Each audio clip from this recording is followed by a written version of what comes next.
Folks, happy Friday and welcome to the Freedom for the Press podcast. My name's Jason Robertson and I'm here with my partner in crime, Todd Peterson. Thanks for joining us today, folks. Jason, there is so much that we've got to talk about today, and I already have to set up our Rumble-only stream because, folks, it has been a spicy week, to say the least. We've got to talk about Minneapolis. We've got to talk about things going on in Scotland.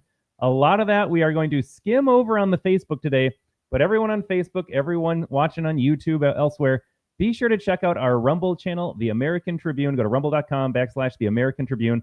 Join our growing community there. And even though we don't have Kagan Girl yet in the chat over on Rumble, we got Carlene with the weekly repost over on the Twitter there. So Carlene, thanks for tuning in. Thanks for reposting. Yeah, absolutely. And Todd hit the nail on the head. This week, we keep saying it. We keep showing videos. We keep covering it. This week, you see Democrat messaging. They're on the wrong side of every 80-20 issue. So if you have something 80% of the country favors, 20% opposed, Democrats take the 20%. And why is that? Because President Trump takes the 80%. And to be honest, most of the time when 80% doesn't agree with his approach, like tariffs was more like a 50-50, 60-40 thing. As people understand tariffs, understand the need to bring manufacturing home, understand the need to bring jobs back to America, people are coming around on that. Deportations started with let's deport criminal illegals. Then it moved to like, let's start expanding more. And, you know, we covered last week, there are 110 people that are not American, 110 million people that are not Americans in America on any given day. And it's just mind blowing that we would accept that. And you wonder why there's not housing or resources or, Todd, it makes me so mad. But yeah, in the Rumble only, we're going to dig into destroying some narratives about the trans shooter in Minneapolis.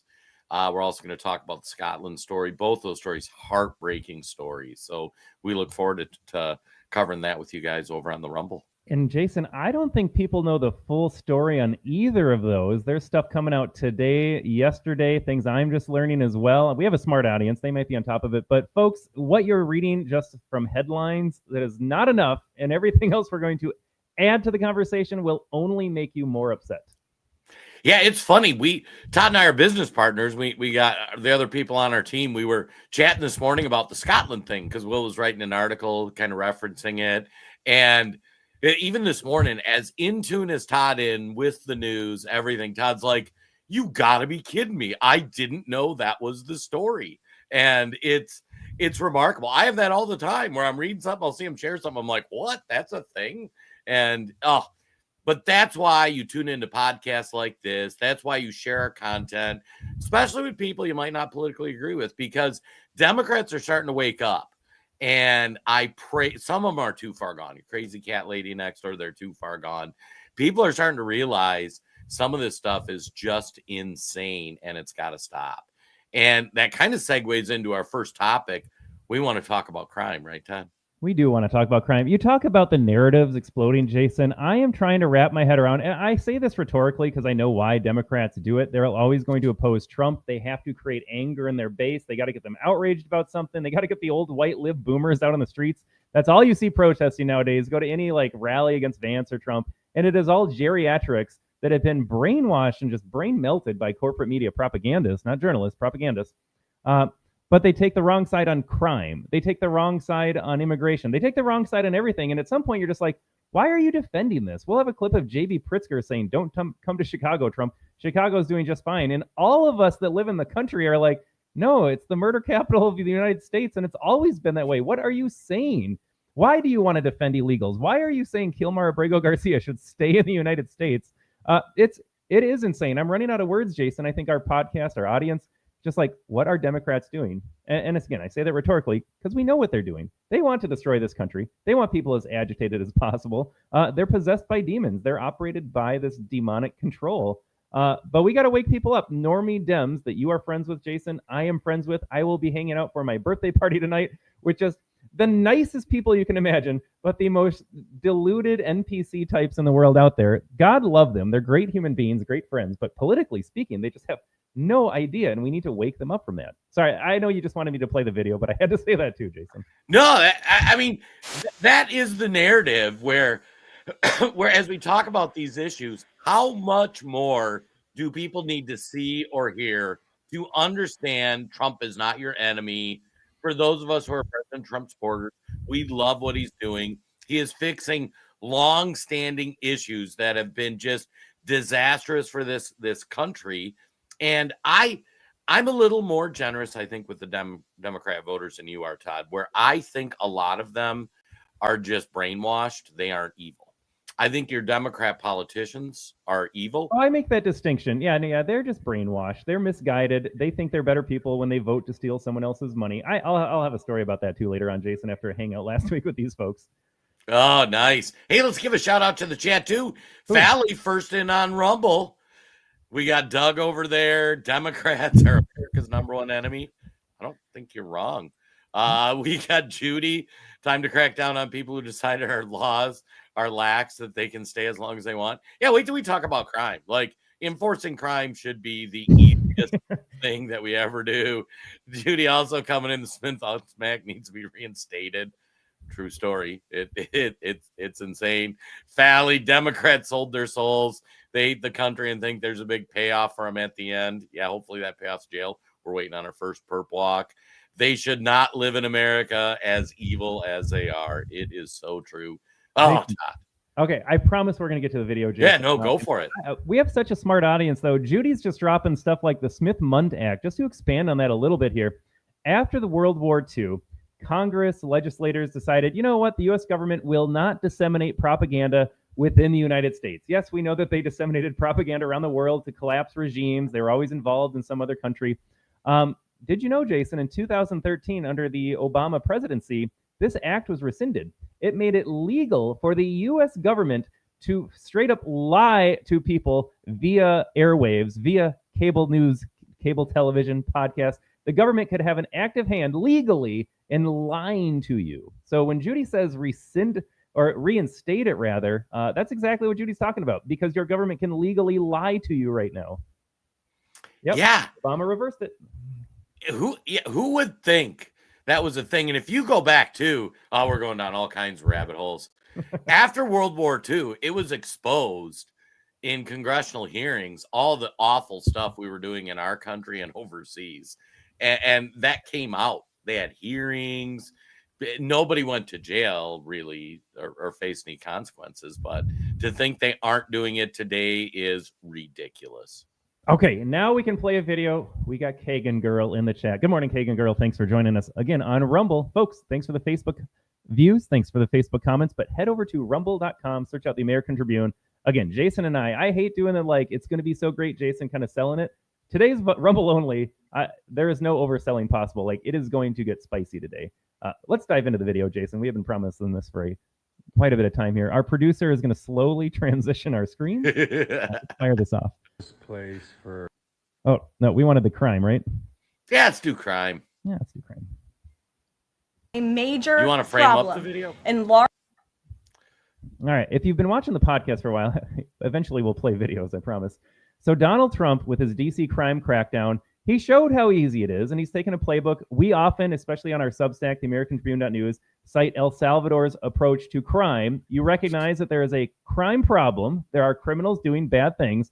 And the only solution is to say you can't do that anymore, and I'm going to remove you from society. I'm going to throw you in jail. I'm going to have a larger military presence on the streets to deter and prevent, and then be available to arrest when we see somebody doing something bad. So Donald Trump successfully does that in Washington, D.C.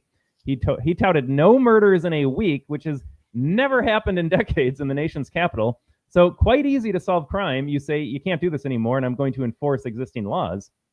And so now you've got Donald Trump successfully doing that, suggesting he's going to expand these efforts. He's pointing out Chicago, the Windy City, where people are getting gunned down every single day. Look at a headline any Monday. On any given Monday in the United States, you can see like, well, in this weekend in Chicago, we had this many gun deaths, shootings, injuries. And so Donald Trump says, yeah, I'm going to keep America safe. And Jason, I got to admit this. I have come around. For a while, I was ambivalent. I was like, let these Democrats just get assaulted by reality. I can't wake them up on the podcast anymore. They need to just be confronted with their voting and then reap the consequences. I am no longer taking that position. I don't care. I will do what is best for them regardless of how they vote. It is like a parent with a child. I know what's good for you, so I'm just going to keep you safe. I want Donald Trump to just do what's best for this country. Do I need libs to be assaulted by reality? That might wake them up, but I don't even want to get to that point. I can't let America go down that path. I don't want Mondani to be mayor in New York City and ruin it. I don't want this Omar Fatah character in Minneapolis. I just want Donald Trump and the America First movement to clean up America, keep it safe, and just do what is best for people that don't know what's best for themselves.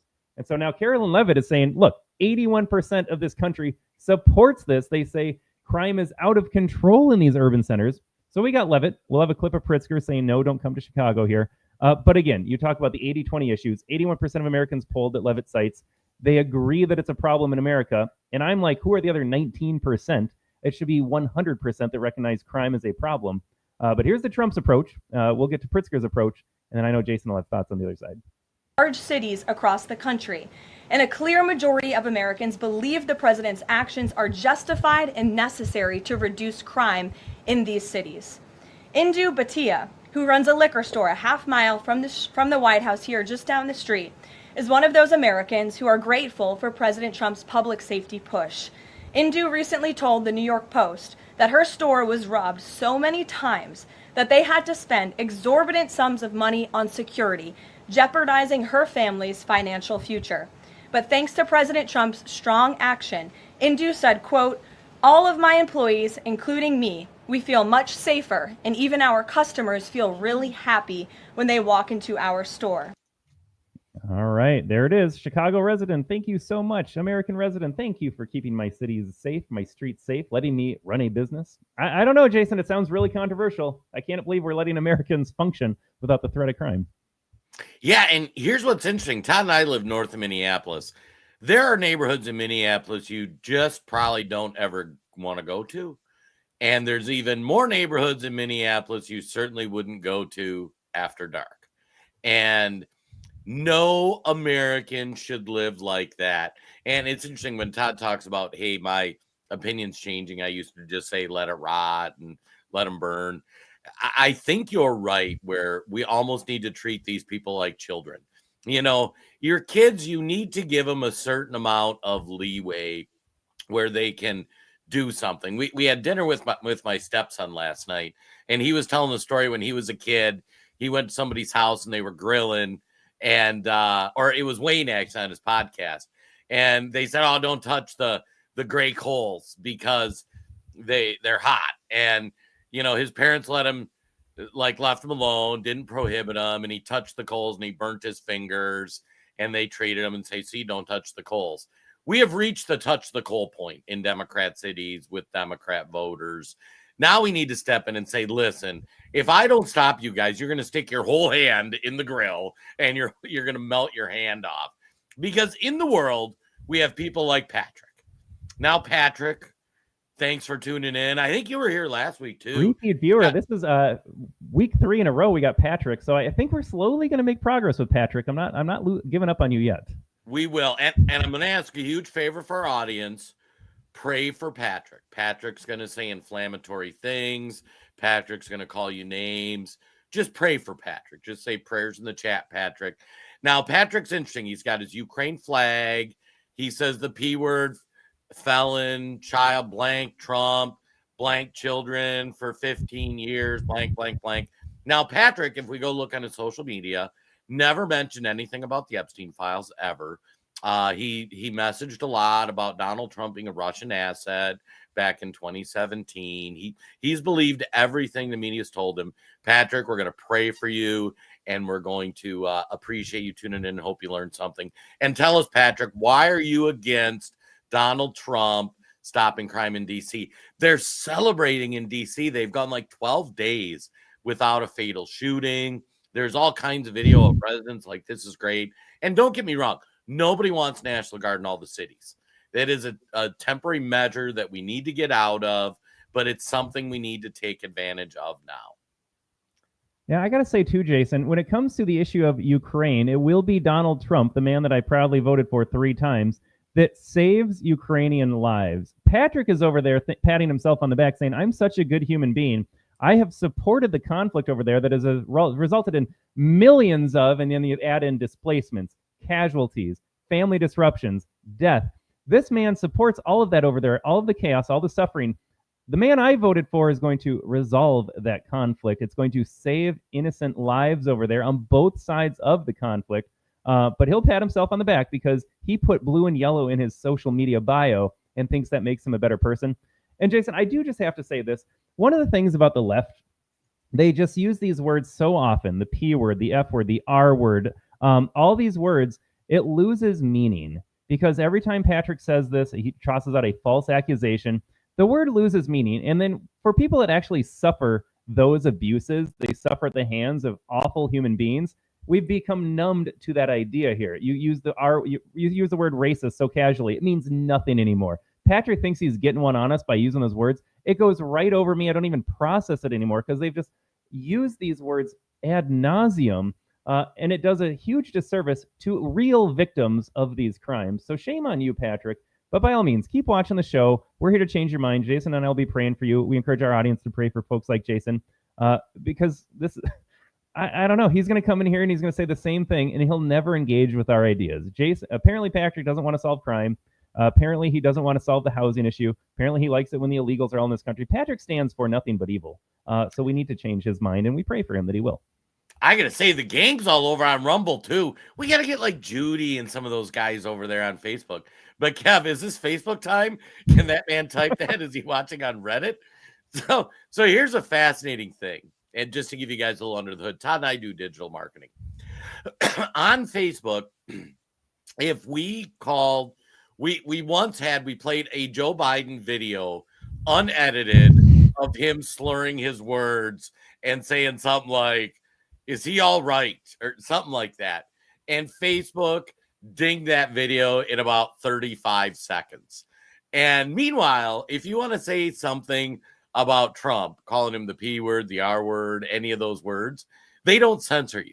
And that's why we love Rumble, because Rumble, we don't have to, like, my response to Patrick will be a little more colorful on the Rumble side. Like, I will still pray for you, Patrick, but I can't say it on some of these platforms. But it's interesting because that's part of how things got bad is big tech let you shoot ammo one way, but didn't let other people return fire. I once got a Facebook strike because I screenshot a guy's post and replied to him. So somebody had replied something on one of the pages, and I clicked on the guy's name and he put something like, if you're an idiot, don't prove it to people. And I'm like, perhaps you should take your own advice. And I posted that back on his page. His original post was fine, but me telling him to take his own advice got a dig. It's the most comical thing ever. He has Democrat privilege. People are like, oh, what's this? Yes, there's a real thing. It's called Democrat privilege. And Michael Meyer in the chat too, Jason. Mike, maybe did you hear Jason's response to Patrick? And then we'll move on here. It's fun to engage with the trolls. We want to change minds, but these people are just wasting everybody's time. But still fun to engage with the idea because do you see how shallow this thinking is? Mike is over there saying that we all belong in prison for supporting the P word in the White House right now. This thought wouldn't have crossed his tiny brain 4 weeks ago before the narrative was dropped, before he was allowed to think that, allowed to say that, told to think that, and told to say that. I imagine he voted for Joe Biden that had 4 years to release the files and hold everyone accountable. Not a peep from this guy. He voted for Biden, never demanded one release of the files from Joe Biden, but then 4 weeks ago, corporate media shills say, now you need to think this thing, and now Michael's really mad about us for voting for Donald Trump. Well, and I got to say, too, just to expand on Michael, I want everyone right now to be put in prison, every one of you. When anybody talks about anything Donald Trump is doing, understand my position is there are people like Michael in the world. There are people like Michael that would want all of us locked up, thrown in jail. We've been broadcasting doing this podcast for a couple of years. We've never said lock somebody like Michael up. I'm reaching the point where I think the only solution is guys like Michael shouldn't be voting and probably shouldn't be part of civil society. I don't know. The more we think about the role communists have to play in America, Jason, I might be getting more radicalized on that view as well. That's a Rumble-only stream of thought, though. All right, Jason, right. Getting to JB Pritzker here. Patrick, Michael, keep watching. We're going to change your mind here, or defend the crime. Just let us know why you're opposed to Donald Trump making cities in America safe again. Would love to hear your thoughts on that. But let's get to J.B. Pritzker. J.B. Pritzker, the woke governor of Illinois, who's never worked a day in his life, it's worth noting. He inherited billions of dollars. He has never lived a regular life. And rather, Donald Trump, you could say the same thing, but Donald Trump resonates with people. He cares about people, engages with people, understands the plight of the regular person. Pritzker went the other direction and said, I'm better than you because I inherited this money. And now I'm just going to ignore the crime you're dealing with every day. And I'm just going to straight up say that Chicago is fine. But these are the billionaires that people like Patrick and Michael support, saying, no, it's fine when our own people kill each other. Thing that calls for having troops on the streets of the city of Chicago. We have crime like other cities do, but let's be clear. We are actually in better shape than the 30 biggest cities across the United States. We're in better shape on average, and it is important to recognize that the President of the United States is doing this for theatrics. This is not because we've asked for it. It is not because there is some justice that he is going to seek. There is nothing. I love it when they deflect and say, well, it's bad somewhere else too. Well, no, that's not negating the fact that it's bad where you are, Pritzker. Right. And here's what I love about Pritzker. If you go in to Chicago, I don't know if anybody's been there. I haven't been there for a while. I have, know people that live in Chicago. There are parts of Chicago that are nice. There are far more parts of Chicago that are destroyed. I mean, they're destroying it with taxes in some of the more affluent areas. I mean, if you ever want to go down a rabbit hole, which will tie into our next thing, talk about property taxes in Illinois. It is insane what they charge for that. But in these major cities, you like go to Cabrini Green and walk around at 10 at night. Let me know how it goes. And, come on, JD Pritzker. Let's see you leave your security detail. Let's head down there and just go strolling up and down the street. You wouldn't last. I mean, and you look at the crime stats, just a quick average. Chicago so far for 2025. Folks, let us know in the chat. We're about 26 weeks into the year, first 6 months of the year. Take a guess how many shootings have been in Chicago, how many shootings a week in Chicago. And this is just in Chicago, not the greater Chicago. Oh, there we go. I was going to say, if you look, that I think that's the greater Chicago area, but it's 665 shootings just in Chicago city limits, 26 a week.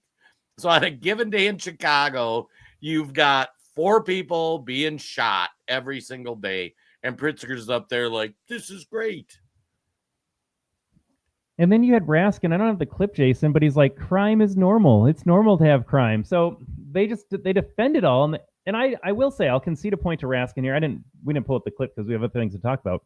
Yes, crime is a part of life here, but it's what do you do with the crime? Do you let it flourish? Do you keep the offenders on the streets? Do you give them a 5th, 10th, 20th chance to go repeat offend? I saw some stat from Jeremy Kaufman on X. 80% of crime is by repeat offenders. So all you have to do is lock up a small minority of people and the problem pretty much disappears. So yes, crime is normal, but the response to crime is what we are focused on here. Chicago just enables it. And then we on the other side say, no, we don't want crime-ridden cities. We don't want communities gutted by this. We don't want teenage thugs roaming the streets causing chaos. We want a functioning, high-trust, safe society. These numbers are appalling. And Pritzker's out there saying it's worse than 30 other places. If that's true, then send the military to 31 places. Those 30 and Chicago as well. It doesn't mean you get a free pass for all of these numbers on the screen. Yeah, and if you look at just some of these stats and the numbers, and I love how they deflect too. In the broader clip, he's talking about, these shootings are happening in Republican states. And you hear that stat and you're like, oh gosh, maybe like Louisiana is a problem or whatnot. But then you dive deeper and it's the large cities in Louisiana that have been Democrat run for decades are the ones driving crime. So you can have a Republican state with a Democrat city and the whole number's wonky. In Minnesota, for example, we are Democrat run at the state level. and in Minneapolis drives a lot of it in the big population centers. But if you look, we're close to like 45, 55 or so in Minnesota. The red areas, crime is fine.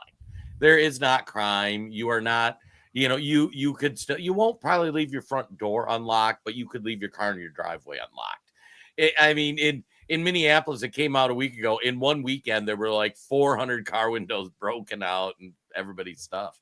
Oh, there it is. Todd's got it. You mentioned, Jason, the red-blue thing. It's such a stupid lie here. They're like, oh, red states have more crime. Well, yeah, when you drill down to a blue city run by Democrats for decades, and they defy laws all the time, like look at a sanctuary city. They're in charge of those cities. They say, we're going to ignore laws. We're going to let crime be rampant here. But I love this response from Oilfield Rando. So again, Newsom pushes the lie, this narrative. It's factual, but it's not truthful. Crime is a larger problem in GOP-led areas than Democrat-led ones. And so this comment here is awesome. It says this narrative that they're pushing, though, how red states are worse than blue states because they do the state thing instead of the cities thing. This narrative is the best thing that could happen to the right. Red states now have the justification for stripping local governments in blue cities of their authority and imposing solutions to the crime that is allowed in them. And then all the GOP needs is a spine at this point. But all right, Newsom, you want to go down that path, say it's worse in red states? Now the red states have justification to squash crime in blue states so that crime's not out of control in the red areas. I love it. I love that approach. I want to expand. Todd said one of the most smart things that you could ever see. This is one of those write down moments. Like, I want to kind of remember this. Todd, you said they are reporting numbers that are factual but not truthful, if I had your quote right. That is correct.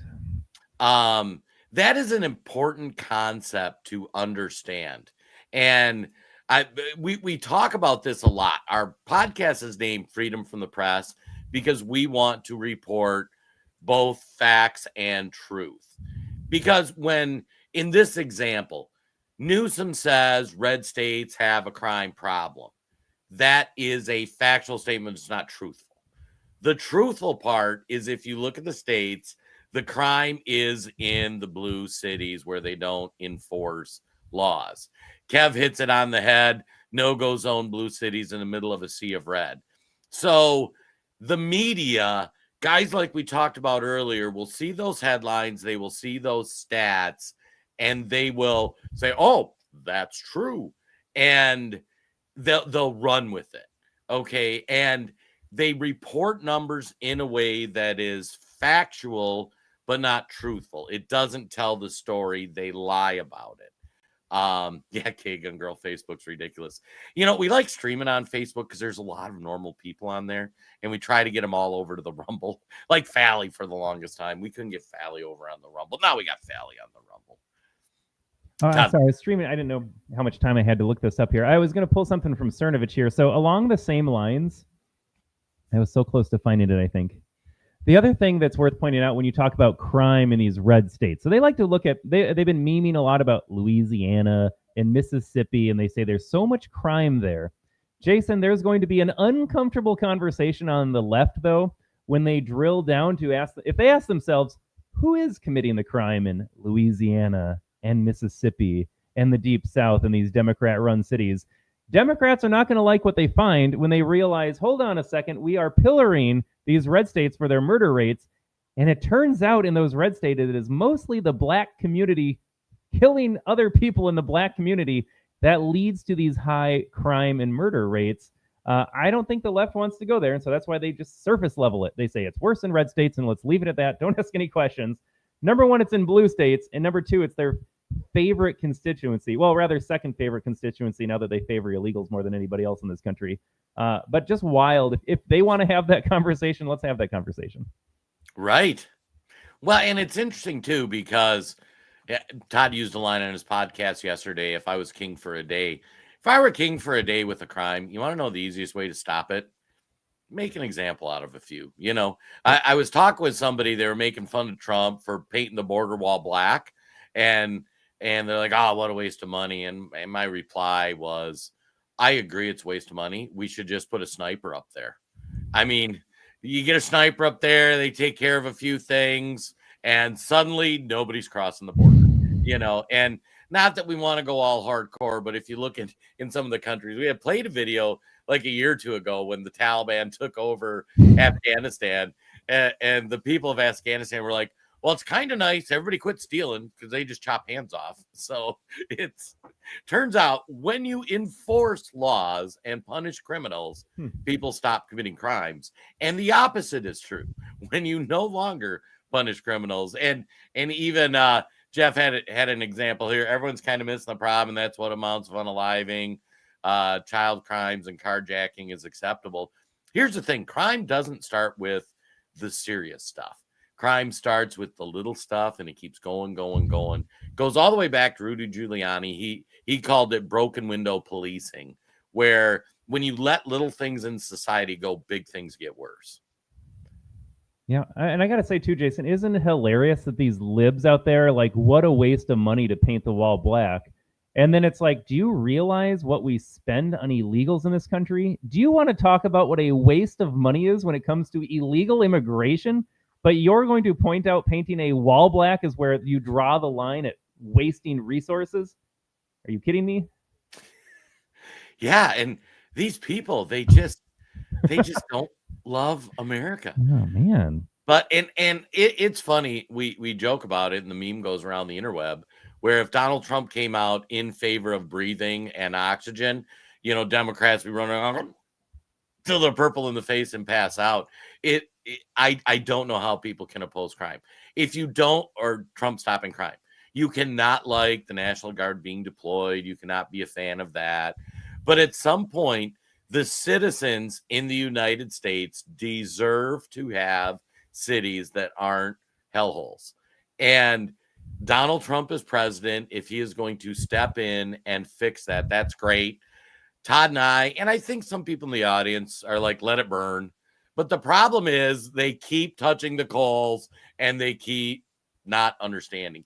Maybe like residents in DC, when they get used to their house not being broken into, their businesses not being robbed, and when Trump pulls the National Guard, maybe they'll finally hold their city leaders accountable and say, you know what? I kind of like this no crime thing. Maybe we should prosecute people. Yeah, Judy's on fire today. When liberals talk about wasteful spending, just reply with U.S. aid. Yeah, spot on, Judy. Thanks for your comments today. For the record, Jason, I'm no longer a burn your hand on the coals guy anymore. I am just come in, I'm dad, I'm just grabbing you away from there. I know better than you, and I want Trump to do that. And I don't like that we have to have the military in our cities anymore. I would much rather that we punish the bad guys, follow through with broken windows policing, and don't let it get out of control in the first place. Have a homogenous, high-trust Christian society. But since the Democrats introduced everything that is not that, we have a binary choice. We live in a world where this communist, just anarcho-tyranny takes over. Every big city is a wasteland. Or we have a Donald Trump America that brings in the guard and the military and says, I'm not doing this anymore. Those are the two options. I don't care what people like or dislike anymore. Those are the realities. You get what we have had under Democrat and establishment rule, or we get Donald Trump's response. But it was always going to swing back that way as a pendulum. And I don't have to like it, but I am going to choose that every single time over what we had before. Yeah, I got to jump in talking about a comment. One of my favorite things just happened. So part of why Todd and I do this podcast, we tell everybody it's our favorite hour and a half of the week. And our favorite is the Rumble only part, because part of what we want to do is when we do our podcast, if you go into a McDonald's at 8:00, you see that group of normal, like usually they're veterans having coffee, talking about stuff. And just to know you're not alone, and just to know that there are other normal people out there, right? And that's part of why we love it, why we encourage people in chat, why we show comments. But I love when you get cross-stream pollinations, because we had Judy over here dropping fire bombs over on the Facebook, and she's got tons of great comments. And then you got Kev jumping in. Rudy was a visionary. Like, there are all these conversations happening on all the platforms. And the more those streams merge, the more you know you're not alone. And I love it. I love it. And Judy, I would invite you, I'm personally inviting you over to rumble.com for the American Tribune. Judy's comments are just perfect for our Rumble community over there. All right, Jason, is it time for housing? We should. The hour here. I got to say, I got to talk about Jeff too. Jeff Glarch.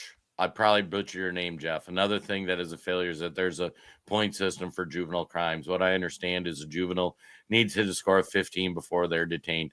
Any juvenile offender committing a crime with a weapon is now an adult in carjacking and high value theft. You know, that brings up an interesting point. If you ever look at ineffective bureaucrats, largely on the left, but it can happen on the right. When you have people that want to overcomplicate systems, and it becomes funny. When I worked in the corporate world, I remember like attendance was always a thing. Every 6 months, they were coming up with a new attendance policy. And I went to a new store and like nobody would show up. And it was at one point they're doing, oh, you could call in 5 times or 10 times, or you could be X minutes late or 9 minutes late. I remember I had an all-star meeting go, guys, I'm pretty simple. I expect you showing up 5 minutes before your shift, getting ready to punch in when your shift starts. And I expect you coming to work. And if you don't come to work, I'm going to fire you. And like the first week I had people showing up late doing this. And I just fired a few. Corporate got pissed at me. They called me, what are you doing? You can't just fire them. I'm like, employment at will. I fired them. You fire 2-3 people for attendance, suddenly everybody shows up to work. And I even told them at the meeting, like, whatever you guys want to do, I understand the policy. If anybody wants to bring in the attendance policy and wave it at me, good luck. I'm going to fire you. We can argue with corporate. If you're not showing up for work, I don't know what to tell you, you know, and like people that showed up had, you know, no valid reason. I was just late or, you know, whatever. Okay, good luck. Go find a new job. And suddenly attendance improved the next day. And nobody was pissed. Like everybody was in an uproar. Can't believe he's going to do it. Can't believe that's really going to happen. And then after about a week or two, everybody's like, it's kind of nice. Everybody shows up for work. I'm not continuing to pick things up. Crime works the same way. You punish people for crimes. They think there's accountability, and there really is accountability, and they stop doing it. It's wild how that works. I could probably tell some education stories. Same thing, like we talk about kids not being held accountable in the justice system, not held accountable in the school system. One kid pops off in the room. If you ignore it, the other kids learn that they can pop off in the room too. Or if you squash it and say, that's not how this works, buddy, imagine you have control of your classroom. Every fact of life. But to be a Democrat, you have to ignore human nature and basic realities. Your corporate world, the criminal justice system, my experience in education, it's all the same thing. It is human nature. You see what you can get away with, and you live within the structure that is allowed around you. And Dems refuse to see it. They don't want to see it. Right. Yeah. And Kev made a point I forgot to make too. The people who do show up are appreciative to seeing the slackers get reprimanded. When you build a society that satisfies the producers, if you build a workforce that satisfies the producers, you are going to have a much more successful business or country or whatever you're doing. And I was successful in retail, and generally it was because you just hold people accountable. Like if the whiners who don't want to do their work and are crappy don't want to work and excel, this isn't for them. I would rather just have a store full of performers. It's pretty simple. Yeah, this is such a good comment from Kev. And yes, Kev, next week I'm going to show up in suspenders. We will make that happen for our CNN Larry King look back here. But this is why Trump is in office right now. Let's expand this to the political level here. We are the people that show up on time and work hard every day. And we are watching criminals and illegals and DEI hires. We are watching everyone else pass us over. And we're the only people that show up every day and do hard work and abide by a moral code and the laws. Moral codes and laws, kind of the same thing here. But we're tired of it. We've been ignored. We want to see people brought to justice that are committing crimes because that's what's fair. That's what's right. And that's how you have a high trust functioning society. So yeah, corporate world, everyone was like, I'm glad those slackers got fired. I am going to start showing up more on time. Same thing with Donald Trump. I'm glad illegals are getting deported. I'm glad criminals are going to jail now because that's not me. And I don't want to share. I don't want to see them get rewarded for making bad decisions. God, we our audience sometimes takes us in great little dovetails. I love that. I hope they enjoy it too. And I hope they're like, our we're audience about always... all this today. And then all of a sudden the comment section is like, this is too good to ignore. Let's just go down that path. Yeah. And you know, it's funny when we started, Jen said people like to be seen. And that's part of what we really like to do. like to let people know you're not alone. You see this stuff. This is crazy. Yeah. Another reason a president with CEO sensibility. Yeah. Makes perfect sense. Should we go into property tax, Todd? I think we have to. I'm just going to put it out there. Jason, I believe more strongly in abolishing property taxes than I do income taxes. And I know you're going to say, but income taxes on net are much larger than property taxes. But I'm arguing on principle here. Property taxes mean you never own outright. You are always paying rent to the government. You are paying an unrealized tax gain on your property. If I buy my house for $300,000, 10 years later, it's worth double, and I'm paying property taxes on the new evaluation of the home. This is an unrealized gain. So on principle, property taxes are just the most evil thing out there. We'll debate income taxes at a later time here, but I am fully on board. If I had to choose one tax to eliminate, it would be the property tax here. Ron DeSantis actually just talked about putting it on the ballot in 26. Floridians will have a chance to, I believe, get rid of or severely reduce their property taxes in the Sunshine State. But we have a video, folks. Oh, jump in there and then we'll get the video. I was going to say, I just want to tie this two things. Todd tied it personal. In my primary house, I paid off my house. My wife and I were very fortunate, worked hard. I was the pay extra on your mortgage guy.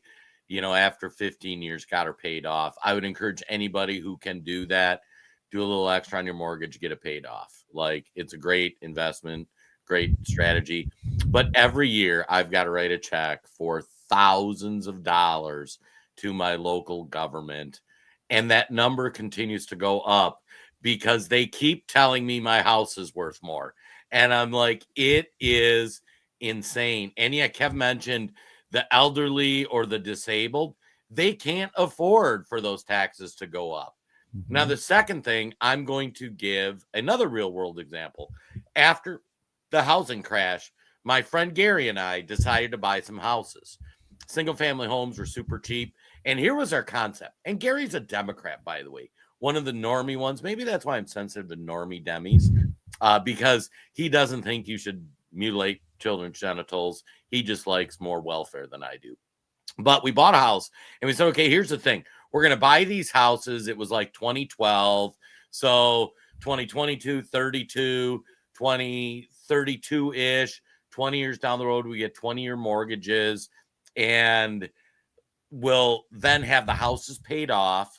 And we bought the houses so cheap, we can charge really good rent. And our goal was we're just going to have people live in these houses 20 years.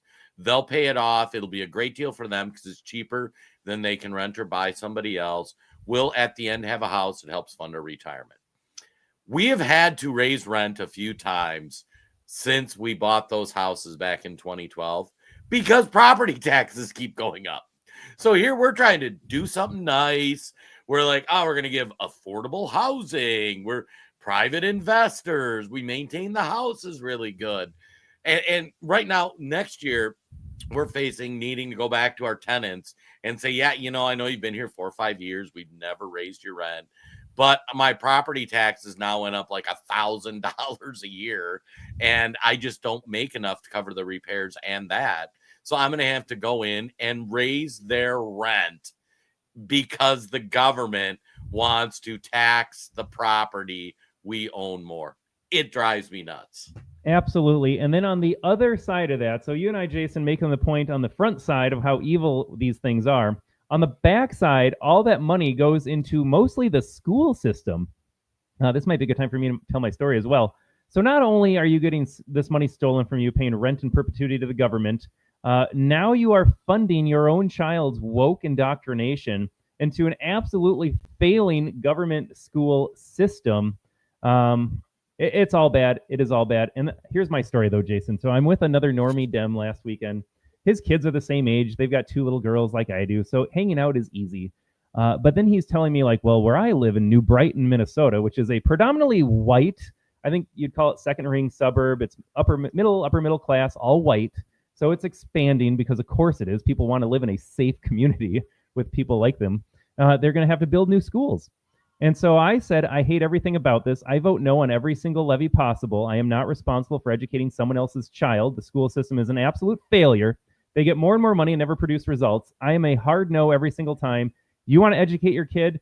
find a private school. I pay for my own kids' daycare. I can certainly pay for my kids' continuing education after that. And he said, you are heartless. That is a monstrous take right there. He used the word demonic to describe my no vote on a school levy. He moralized the whole situation there. And he said, well, I voted for it because I believe in educating kids and providing new schools for our growing community. And I said, all you did, Mr. Moral Guy, was vote to steal other people's money. You are not building that school. You are not educating those kids. You're not paying the teachers higher salaries. You voted to steal from everybody in your community, and you have the gall to say you are a good person. So good job. You raised everyone's property taxes so you could sleep well at night. Congratulations. All right, I gotta jump in. There's two things. Todd always tells these stories about these confrontations. And it's Todd's birthday party this weekend. Maybe there's a few liberals there, a few liberal family members. I want the Todd live stream of him talking to his liberal relatives. I can't believe anyone talks to me. Most people don't talk about stuff with me anymore. They just ignore it, and we pretend that our kids are great. The ones who do engage in it, though, I get one chance, and then they never do it again either. The second point you made, Todd is just full of hot takes. And I just want to expand on this. If you think about the morality of that person Todd talked about, okay, they think they're moral because they want to give more money to the government and let the government deal with something. And this runs across the spectrum. If it's welfare, if it's food stamps, if it's housing, if it's anything, they think they're the moral one. That same person, I almost guarantee, and Todd can let me know, they never donate to anything. They never volunteer their time. They would drive by somebody with a flat tire on the side of the road and not stop. They don't put their shopping cart back. They have no personal responsibility to do anything at all to help their fellow man, but they will morally judge you because you don't support outsourcing that to the government. Todd's argument is literally, you be responsible for educating your kids. I'm responsible for educating mine. How is this wrong? And I'm the demon. Right. And does that person do anything in the community, Todd? Absolutely not. Are you kidding me? He bought a new pickup. He bought a new camper. His family's gone every weekend. He's sitting on 7 figures in his retirement because he sits in a cubicle all day for some mega corporation. But he is Mr. Moral. Right. He has so much money he could spend. He could buy his own school at this point. But yes, to your point, Jason, and my point earlier, he chooses not to. No, he'll have someone else pay for that. And this morality that they talk of, it is never what you should do. It is the government should handle this. The Democrats, so many of them are the most immoral people ever. And they would never go out of their way to help their fellow man. And yet they expect I'm a good person because I had the government to it. Oh, it's crazy. I didn't want to get into education. I got one more thought here. I might have to devote my podcast to just education. But Jeff on Facebook says, our school system is embarrassing. We are in the top 5 in the world in spending for education. However, we're below the top 25 in achieving knowledge. I'm just going to say this. Education system is completely useless. You spend your entire childhood sitting in a school system, not to get educated, but simply to be babysat. It is not the school system's job. It is not the government's job. It is not even in their realm of possibility to educate you. It is all dependent on the family. We have seen studies now for decades. We know this to be true. By the time a kid is of kindergarten age, their path is already set. Did their parents speak to them appropriately? Did they teach them good morals? Did they read to them? Did they prepare them to be successful with literacy? If you are entering kindergarten, you already have your future decided. The school system is a waste of money. It is a waste of time. And I just can't put up with those conversations anymore, Jason. That's all I'll say for now. I'll do my next podcast on education. Yeah, I keep saying we need to do the education series with Todd because the stories he tells it just blows me away. All right, let's play this property tax story. I don't think we need to have a lot of commentary, but I think this story really hits home. We want to share the video with everybody. Over $130K. It was complete fucking dump inside and out. Since I have purchased it, I've put about $120,000 cash into it. Well, they come along and reassess it. My taxes are going to triple. And I did all that work on my own. I busted my ass. inside and out, landscaping, fucking roof, gutted half the place. It's getting to the point where I can't even afford to live in a house that I bought almost 15 years ago. The price of everything has doubled. Vehicles, double. You know the deal. Groceries, double. Insurances, double, including vehicle insurance. Think of that guy. He bought a house, lived there 15 years, put 120,000 into it, most of the work he did himself. And now he's looking at, I got to sell this house because I can't afford the taxes. I'm speechless, Jason. And I've done updates on my house. I will never let the assessor inside. I think you can actually enter someone's homes legally as an assessor in the county to appraise them. But I have never let them in. They've never entered as far as I know. But I've done upgrades. I've done work. So my living standard has improved because of the work I have done in my house. Same situation as this guy. And the government looks at that and says, great. Now your home is worth more. Now you're going to pay us more money. Even though you bought a home on a certain budget and planned that out here, property taxes are just going to sneak in and steal that opportunity from you to live there forever. It is such a crime. I don't know why every American isn't outraged at this. But then you got my friend over there saying, that's fine, I'll vote to raise this guy's taxes because I'm a good person. And their community needs another school, apparently. And you know what's remarkable about it, too? I don't know this guy's political leanings. I have no idea anything about him. I would be shocked if he's a Democrat because the things he talked about that we need to reinforce with this country, this guy bought a fixer-upper that he could afford. He then invested his own personal time, money, and effort to improve that property. And we talk about this on a grand scale when we were talking about South African immigrants and what happened there. Will writes about it on his Substack. And then somebody else shows up and says, really, I need a bigger piece of that because you were successful. And then what's the societal message, too, for guys like this? You are punished for being successful. You are punished for investing time, money, and resources in your property because they're just going to come up and take it. And yeah, Jeff hit the nail on the head. He said that it entered right as you were saying it, Jason. You guys were on the same wavelength for sure. Kagan Girl with the statement of the year here. All states should do away with property tax. Amen, Kagan Girl. 100%. Can I fact check Kagan Girl? You need to eliminate property in that sentence. No. All states should do away with tax. I would be fine with that too. Yeah, Judy, I mentioned this earlier. It seems that they're taxing your equity. This is an unrealized gain tax. You have not realized any value added to your home.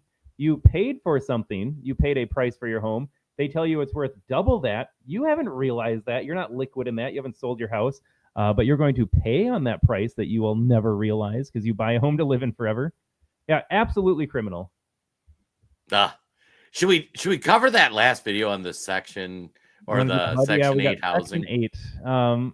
I just have to say, Jason, I want to set this video up by saying I love Scott Turner, the HUD secretary. By the way, I don't know if we have any more Dem trolls in the audience. Is Scott Turner black? I always love it when there's a black MAGA. Scott Turner is one of the good ones.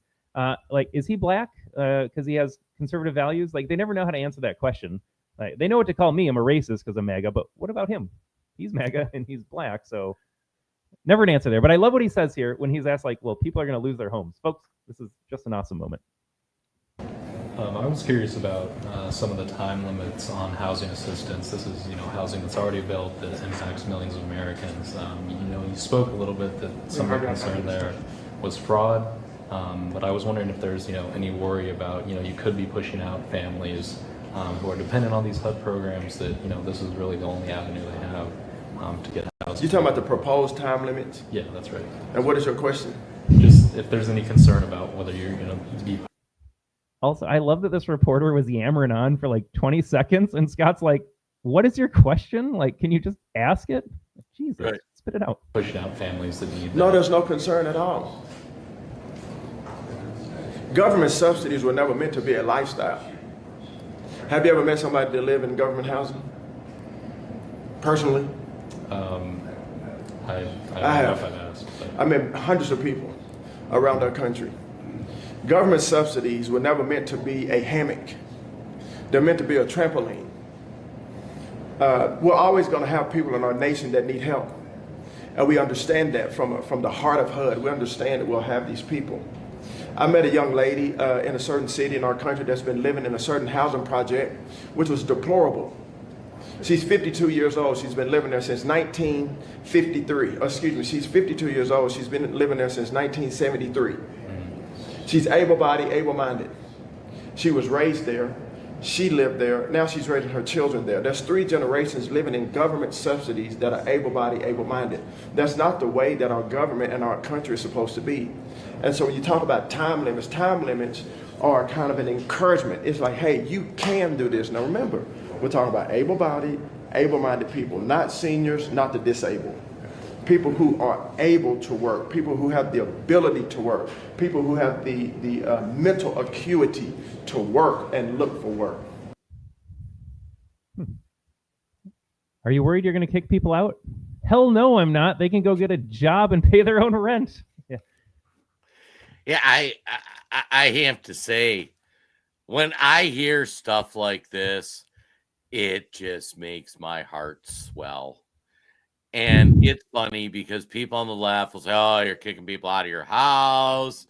They are like, you're an evil, heartless, like your neighbor or your the person you're talking to about property tax. You play him this video, he is going to call you demonic. No, you know what's demonic? Demonic is letting somebody sit on their can for 53 years living in public housing, because demonic is them not being able to improve and work on themselves and get up and have jobs, improve job skills, contribute to society by actually having to go out and work. That is demonic. Letting people sit there. I mean, look at mental health issues or any of that.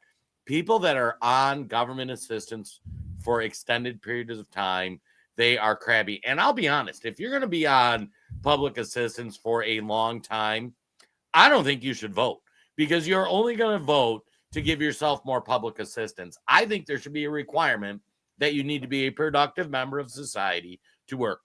When I hear this person talking about 53 years, able-bodied, able-minded in Section 8 housing, that person has voted all those 53 years, I'm betting. And not a single time did they vote for somebody who was going to tell them to get off their butt and get to work. But they voted for somebody that promised them more free stuff because they were going to take it from somebody that produced. Oh, I love this. That would be an interesting trade-off. Do you want welfare or do you want to vote? You don't get both. And eventually, those of us that are able to vote are going to vote those people off welfare anyways. So that might run its course. But we talk about restricting voting. I did a podcast on that. I don't know if Jason was ready for all the radical ideas that I had here restricting voting, but I love that idea, Jason. Absolutely, that was part of the list. If you get government money, you don't get a say in how government is run, because I know what you're going to do with your vote. You're going to cancel mine out. Right. Yeah, I would encourage Todd. He does a Rumble only podcast on Tuesdays, Thursdays, and I tune in days when my workflow lets me listen, and I love it because Todd and I, like, we don't actually talk much during the week, but it's kind of me hearing Todd's thoughts, and he's like so based where Todd is really into we need to evaluate who gets to vote at a minimum. Yeah. All right. The other thing, I lost my train of thought here because you and I were going back and forth. I lost it, Jason. It was there, and now it's gone. I'm turning 40. But actually, this is what it was. Speaking of turning 40. So, folks, I am over the hill tomorrow. And when you're a young guy, I guess here, I'm going to get philosophical, Jason, for a second. When you're a young guy, you're going to live forever. You don't think about your mortality. I got a good ways to go. I got 2 young girls, so nothing can happen to me. Got to be there for them. But then you're like, Jesus, you're this woman, 52, on government handouts your whole life. And then one day you're going to be on your deathbed, and you're going to look back, and you're going to say, what did I accomplish? Imagine being that woman and you thought, I worked it, I figured it out, I scammed the government, I got free housing my whole life, and they're going to look back and say, that's all I did. I lived in free housing, didn't make anything of myself, didn't do anything, will have no legacy, my kids are absolutely worthless, they're going to rely on government handouts as well. What a waste of time. You get such a short window on this planet, and you're going to spend it thinking you're somehow winning because you were able to manage some Section 8 slum housing for free. It's a waste. I'm mad at the people for abusing the system. I'm mad that tax dollars get wasted. Then I just feel bad for these people. That's how you spent your time on Earth? I feel Well, and it's what's that phrase that they use about like tragic empathy but it's you want to help people who are downtrodden. But then Democrat, like that's great. Everybody, a lot of people watch this podcast, probably Christian, give money to their church, do different things, or charitable people. But Democrats think if you outsource that to the government, that's great. And they don't understand that you are a better person when you are producing, when you are sitting there being non-productive, when you are not actually like you go mow your lawn and you look back and go, this is great. Jen's funny. She loves doing house cleaning, certain things especially. She loves to vacuum because she can walk through and go, God, that looks good. Now I hate to vacuum, so it works really good for me. But everybody has inherently built into them that satisfaction of that's mine. Nobody can take it. I did that. And it's phenomenal. Yeah. And you rob it from them when you say, I'll take care of you as Big Daddy Government. Right. All right. Jeff's making me feel better. I'm not old until I get my AARP card. Hey, wait a second, Jeff. Some of us got I that. think Jason has his AARP card. What is it, 50 or 55? Well, no, I haven't filled out the paperwork for it. I turned 51 last week, so but I get AARP, AAA, all the old people stuff. It's insane. All right, on that note, Todd, should we go Rumble only? Oh, Jason, I loved the hour. I thought we had a great conversation. The whole time I've been thinking to myself, I can't wait till we go Rumble only because we have to talk about the tragedy in Minneapolis. I'm not excited to talk about the tragedy, but there's some truths that we have to get out there. And then we've got to talk about Scotland, some big important conversations. Folks, we're going to cut the Facebook feed because I guarantee we would be in the middle of a sentence and Zuckerberg would be over there and be like, and they're done. So we got to switch over to Rumble only. We're going to cut the Facebook feed. We're going to cut the YouTube feed. I was going to mention AMAC, by the way, Kev. Yep. I'd listen to Prager, and he always plugged for AMAC. Yeah, you got to get away from woke AARP, everybody. But we are cutting the Facebook feed. We're going Rumble only. You can go to rumble.com, search out the American Tribune. We're going live for another half hour, and then I got to begin with the birthday festivities, I think, Jason, so I got a hard cutoff here in a little bit. But Rumble, and Todd's doing Jello shots at like noon. I don't know. I'm already doing Jello shots, Jason. Nice. Maybe let's do a little different. Maybe let's play that JD Vance clip while we switch over. So Facebook, you can catch out part of the JD Vance clip. JD speaking the day after the tragedy, and JD 2028. I think we're warming up to that idea. I think we're there. It's JD. And then we'll see everybody on the other side on Rumble only. I am very mindful of the fact that we're just a couple of minutes away from the Minnesota border. And of course, we had this terrible, terrible school shooting yesterday in Minneapolis. And I imagine, like a lot of you all, it hits pretty close to home, very personally, because though you may not know anybody who's affected by it, I think a lot of us know people who've been taking their kids in the last couple of weeks to their first day of school. And in fact, my son, my little 5-year-old, I love him so much, and if you're watching, buddy, Daddy loves you. He started his first day of kindergarten just 2 days ago. And again, we're very proud of him, and we love him very much. But I know that there are a lot of families who were in their first week of school just outside of Minneapolis, and that was pierced. That incredibly pure and wonderful moment was pierced by a very vicious and a very evil person. And so I just want to say a couple of things. The first thing that I want to say is, remember, we're an American family. And the people who lost children, they are your fellow Americans. And those children who lost their lives and lost their future, they are your fellow citizens. So think about them and say a prayer for them. And remember that they are as much us as our neighbors right here in this wonderful community in Wisconsin. And the thing that they need most of all is they need their fellow Americans to reach out and care about them. And I know that every single one of us is going to do that. That's the first thing that I wanted to say. The second thing that I wanted to say is, when I first heard the news, I was worried that the death toll was going to be higher based on what the media reports were saying. And right now, there are still a couple of kids, some of whom in very critical condition, who may yet survive this, And I think they would appreciate your prayers, and their families would appreciate your prayers as well. So if you are the praying type, I'd ask you to say a prayer tonight for those kids that are still recovering, that they may recover fully and go on to live a full life, the life that was deprived from a couple of their classmates. And, you know, the stories, I'd encourage you to read some of the stories about what happened yesterday, about the violence, about the fact that you had 10-year-old kids laying over their friends to look after them and to try to protect them. And while yesterday was an unspeakable tragedy, I'd ask you to remember that we also saw the very best of the United States of America. And to every person who protected a friend, to every first responder, to every paramedic who made it so the death toll wasn't higher, we love you, we're proud of you, and we'll never forget the great American spirit that you showed yesterday.